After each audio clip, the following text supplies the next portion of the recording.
Hi hello నమస్తే welcome back to my channel ఈ తరం కోడలు. ఈ వీడియోలో మనం ఎగ్ కర్రీ ఎలా తయారు చేసుకోవాలో చూద్దాం. ఇంకొక ఈజీ అండ్ క్విక్ రెసిపీతో మీ ముందుకు వచ్చేసాను. ఎగ్ కర్రీ కోసం మనం ఆనియన్స్, టమాటో, అదేవిధంగా ఒక పచ్చిమిర్చి కట్ చేసుకొని రెడీగా ఉంచుకుందాం. ఇలా కట్ చేసుకున్న తర్వాత మన ఎగ్స్ కూడా బాయిల్ చేసుకొని కట్ చేసుకొని రెడీగా పెట్టుకుందాం. ఆ తర్వాత మనం స్టవ్ ఆన్ చేసుకొని కర్రీ కోసం ఒక గిన్నె పెట్టేసి అందులో కొంచెం ఆయిల్ వేసుకొని హీట్ అయిన తర్వాత ఆనియన్స్ వేసి ఒకసారి బాగా కలుపుతూ మగ్గించుకుందాం.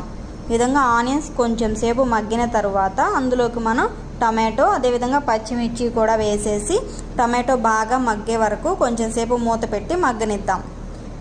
ఇలా టమాటో అంతా మగ్గిన తర్వాత అందులో కొంచెం పసుపు, సరిపడా కారం, కొంచెం ఉప్పు వేసి ఒకసారి బాగా కలిపేసి కొంచెం సేపు మూత పెట్టి మగ్గించుకుందాం. ఇలా మగ్గిన తర్వాత ఒక గ్లాస్ వాటర్ ఇందులోకి పోసి సిమ్లో ఉడికించుకుందాం. కొంచెం సేపటికి ఈ గ్రేవీ ఉడుకుతుంది కదా, ఇలా ఉడికిన తర్వాత మనం ఉప్పు సరిపోయిందో లేదో ఒకసారి చూసుకొని ఆ తర్వాత ఇందులోకి మనం ముందుగా ఉడికించి కట్ చేసుకున్న ఎగ్స్ వేసేసుకొని ఒకసారి బాగా కలిపి ఎగ్స్ వేసిన తర్వాత ఒక 2 నిమిషాల పాటు మళ్ళీ సిమ్లోనే మూత పెట్టి ఉడికించుకుందాం. అంతే అండి, ఎంతో టేస్టీ అయిన ఎగ్ కర్రీ ఈజీగా మనం చేసుకోవచ్చు. చాలా టేస్టీగా ఉంటుంది.